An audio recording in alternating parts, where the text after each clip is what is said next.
नमस्कार दोस्तों, मैं हूं पूरण राज पुरोहित, चित्रा टीवी डिजिटल से। आज मैं पाली शहर के विधानसभा क्षेत्र 118 पाली विधानसभा क्षेत्र में मौजूद हूं और यहां पर हमारे जो प्रबल दावेदार कह सकते हैं राष्ट्रीय लोकतांत्रिक पार्टी से श्रीमान पुखराज जी सुथार पुख्तारी से, तो इनसे हम आज एक छोटी सी बात करेंगे चुनाव के लेकर के। और यहाँ पर आज काफ़ी बड़ी एक भव्य रैली का भी आयोजन किया गया है जिसमें हनुमान जी बेनीवाल सर पधार रहे हैं। तो पुखराज जी नमस्कार, आपका हमारे चैनल में खूब खूब स्वागत है। आपसे हम छोटी सी और थोड़ी सी बात करना चाहते हैं। जी सर, बताइए। सर, आपको राष्ट्रीय लोकतांत्रिक पार्टी का पाली शहर से विधानसभा क्षेत्र से आपको प्रबल दावेदार माना जा रहा है और जैसा कि लोगों की हमने भावना भी जानी है तो वो लोग चाहते हैं कि भाई अब की बार इसमें यहाँ पर परिवर्तन हो। तो इस मुद्दे पर हम आपसे बात कर रहे हैं। जनता के बीच क्या मुद्दे आप लेकर जाओगे कि आपकी जो पार्टी है उसको फायदा हो और आप या आपकी जो पार्टी है उसको लोग चुने? इसके लिए क्या है, हम चुनाव में जो मुद्दा लेके जा रहे हैं, यहाँ 25 साल से एक ही एमएलए, स्थायी एमएलए, वो भाजपा का एमएलए है। उसने कभी घर से बाहर निकल के कभी देखा भी नहीं कि मेरे घर के आगे सड़क कैसी है, मेरे बाजू वाले घर में लोग रहते हैं, उनके घर में पीने का पानी कैसे आ रहा है। हमारा ग्रामीण इलाका भी बहुत बड़ा रहता है, उसमें से आज दिन तक 25 सालों में कोई पानी की सुविधा, सड़क सुविधा, लाइट की सुविधा कुछ भी नहीं की है। प्रॉपर जो होनी चाहिए वो नहीं है। नाम मात्र खाली एमएलए है। जो गवर्नमेंट की इनकी संस्था की जो दवाइयाँ आती है फ्री में, वो लोगों को फ्री में दवाइयाँ बांटते हैं। वो दवाखाना से घर, अभी तक ऐसी उनके हिसाब से हम अच्छा कार्य करेंगे। हमारी अगर आरएलपी अगर पार्टी आई, हम निश्चित ही विकास करेंगे। जो 25 साल में नहीं हुआ हम 5 साल में करके दिखाएंगे। खूब खूब धन्यवाद। दूसरा सवाल है सर कि वर्तमान सरकार की जो आप किस तरह से मतलब विफलता देखते हैं? जो जैसे कि हम देख रहे हैं कि कांग्रेस सरकार राजस्थान में है और हर 5 साल में जो प्रदेश की सरकार है वो बदलती रहती है। तो अब की बार जैसे कांग्रेस सरकार है, अगली बार लोग कह रहे हैं कि भाई भाजपा आए या लोकतांत्रिक पार्टी, राष्ट्रीय लोकतांत्रिक पार्टी आए। तो इस प्रकार से आप जनता के बीच में क्या मुद्दे लेकर के मतलब जाएंगे पूरे प्रदेश में? पाली की मैं बात नहीं कर रहा हूँ जी, तो जिससे कि आपकी लोकतांत्रिक पार्टी जो है राष्ट्रीय लोकतांत्रिक पार्टी, उसको मतलब लोग चुने और वर्तमान सरकार है उसकी विफलता है आपको बतानी है। क्या है, प्रदेश का तो मैं ज्यादा बड़ा इतना बड़ा नेता हूँ नहीं जी सर, वो हमारे बेनीवाल जी साहब बता देंगे, नहीं तो हमारे जिला संयोजक है वो बताएंगे। लेकिन ये मुद्दे है कि हर साल 5 साल में राजस्थान में बीजेपी आती है, 5 साल में कांग्रेस आती है, दोनों मिली जुली सरकार है, तो आपस में मिल बांट के खाते हैं। और अब की बार है हमारे जो राजस्थान में पहली बार जो क्षेत्रीय पार्टी आई है, उनका नाम है राष्ट्रीय लोकतांत्रिक पार्टी। वो ऐसे मुद्दे लेके जाएंगे कि हमारे जो बेनीवाल साहब है जो गरीबों के लिए आधी रात को दौड़ते हैं, तो हमारा एक ही मकसद है गरीब किसान। हमारे बेनीवाल साहब का एक ही बोलना है कि गरीब किसान अगर पुलिस स्टेशन में जाए और तहसीलदार में जाए तो वहाँ का तहसीलदार और वहाँ का थाना अधिकारी खड़ा होके बोले बाबूजी आओ आपका क्या सेवा करूँगा। जी धन्यवाद सर। पाली शहर में जैसे मैं पिछले लगभग 5-7 दिन से हूँ, यहाँ पे मुझे ऐसे लग रहा है कि शहर का नाम बड़ा है पर यहाँ की जो सड़कें हैं, यहाँ का जो ट्रांसपोर्टेशन है, वो जैसा नाम है उस हिसाब से मुझे नहीं लग रहा है। तो कहीं ना कहीं नगर परिषद या फिर जो स्थानीय जो विधायक है वो, या फिर जो भी अपना कह सकते हैं कि भाई शहर का वो जिम्मेदार है, तो उसमें आपको काफी मेहनत करनी पड़ेगी। हम लोग मेहनत फुल करेंगे। मैं 2 साल से यहाँ घूम रहा हूँ, घर घर घूम रहा हूँ, डानी घूम रहा हूँ। यहाँ 25 साल से आज दिन देखो, इसका एमपी बोलेगा तो बीजेपी का, एमएलए बीजेपी का, नगर परिषद बीजेपी की, जिला प्रमुख बीजेपी का, पाली में सिटी में प्रधान बोलेगा बीजेपी का। लेकिन इतना इनके पास सत्ता होने के बावजूद में भी ये विकास नहीं कर पाए, तो आगे इनकी लोग तो अभी कंटाल गए इनसे। लोगों ने इनको मना बोल दिया कि अभी बार अब हम तुमको न तो हमको कांग्रेस लाना है न हमको बीजेपी लाना। हम दोनों पार्टी से कंटाल गए। हम तीसरा पार्टी जो है मोर्चा का, तीसरा मोर्चा जो राष्ट्रीय लोकतांत्रिक पार्टी, उनको चुन के हम जरूर देंगे। तो ये निश्चित ही है कि हनुमान जी के बगैर राजस्थान में कोई सरकार नहीं बनेगी। जी सर। हनुमान जी बेनीवाल जो मतलब काफ़ी बड़े नेता हैं, प्रदेश के भी नेता हैं और सांसद महोदय भी हैं और पार्टी के सुप्रीमो भी हैं। वो उनका मतलब कैसा राजस्थान होना चाहिए उनके हिसाब से, आपके जो पार्टी की विचारधारा है उसमें कैसा राजस्थान होना चाहिए जो वर्तमान नहीं है और आप आगे लेकर जाकर ऐसा राजस्थान बनाओगे?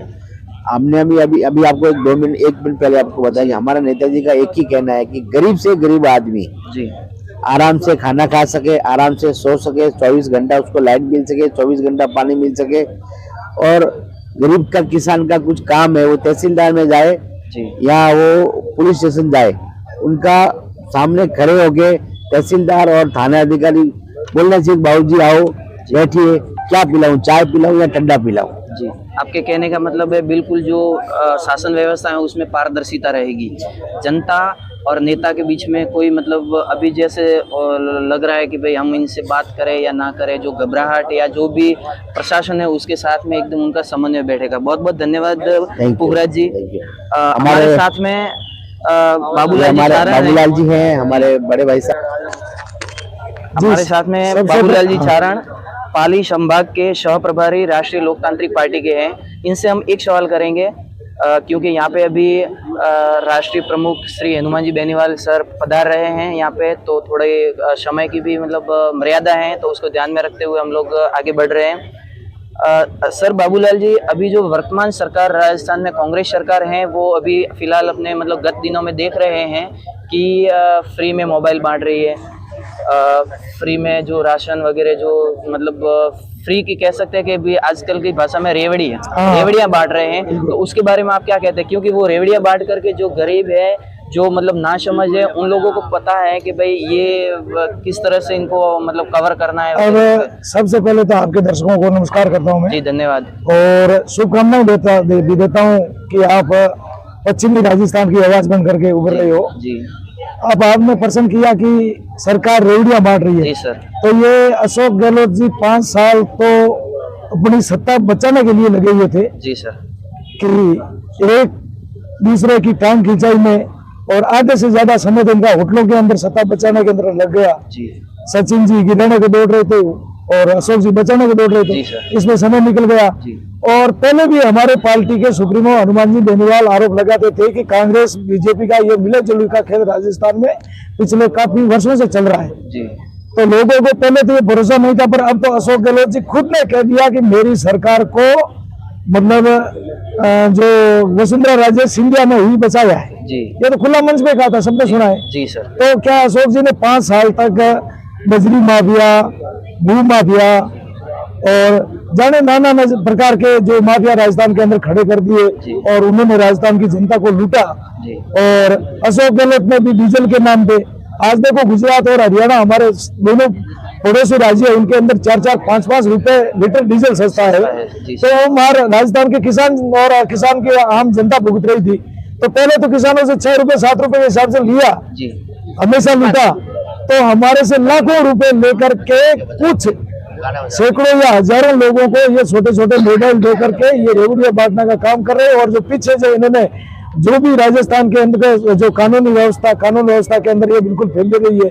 कानून व्यवस्था आप देखिए, जगह जगह जमीन अपराध हुए, महिला अत्याचार बढ़े हैं, बालिकाओं के साथ में बलात्कार के मामलों का आंकड़ा देख लीजिए आप, पुलिस थानों के अंदर आप हर तरह के अपराध देख लीजिए, अपराधी की रिपोर्ट बढ़ी है। तो उसके ऊपर पर्दा डालने के लिए ये मोबाइल वाली जो योजना, ये रेवड़ियां बांटने का काम है। और आज जनता है, सोशल मीडिया का युग है कि पहले तो टीवी पर वही दिखाया जाता था जो दर्शक देखना चाहते थे, वो नहीं दिखाया जाता था। जो नेता देखना चाहते थे और नेता दिखाना चाहते थे वो दिखाते थे। पर अब आप जैसे जो ये चैनल तैयार हो गए कि जो सोशल मीडिया, तो इसके माध्यम से आज जो आप बताते हो जनता को, तो जनता जागरूक हो चुकी है, वो रेवड़िया ही है और इसका कोई असर नहीं पड़ेगा।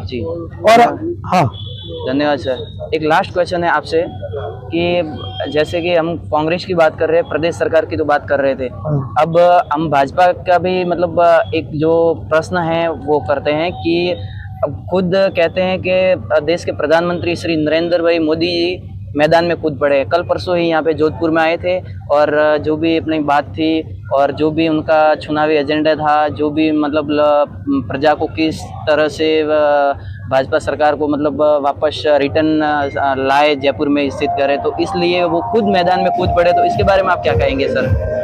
अब देखिए कि पिछली बार जब लोकसभा चुनाव था, जी सर।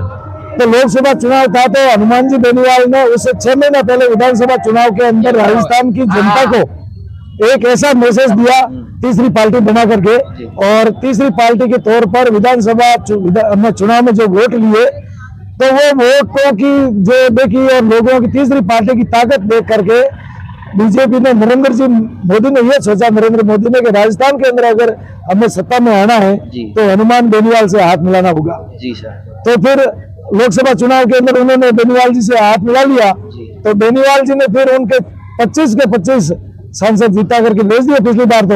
और फिर बाद में वही किसान आंदोलन के अंदर हनुमान जी बेनीवाल ने जो किसानों से पहले वादा किया था, उस वादे के मुताबिक बेनीवाल जी ने कहा कि मैं एनडीए का हिस्सा हूं बेनीवाल जी, और आप किसानों की बात मान लीजिए, नहीं तो मेरे को किसानों के साथ में उतरना पड़ेगा।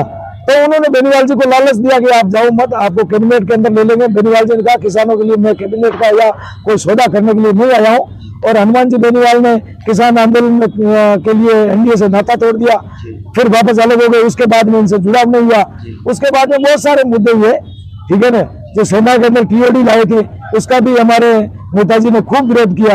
हालांकि विरोध तो कांग्रेस को करना चाहिए था कि भाई विपक्ष का धर्म वो निभा रहे हैं, पर 25 में से एक सांसद जीता हुआ है राजस्थान से, 24 पर एक बारी, जितने जो काम है 24 सांसद मिलकर नहीं कर पाते, वो अकेले हनुमान जी बेनीवाल ने संसद में किए।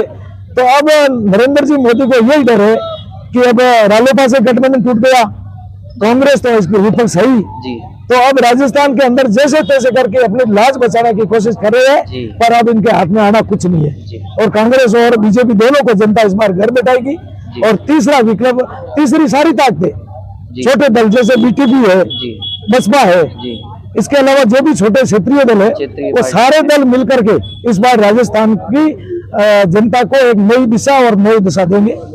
इसी खूब खूब धन्यवाद, और आपको हमारी टीम की तरफ से खूब खूब बधाई और बेस्ट ऑफ लक कि आपका भी खूब खूब धन्यवाद, पूरी टीम को आपका भी खूब खूब धन्यवाद, आभार।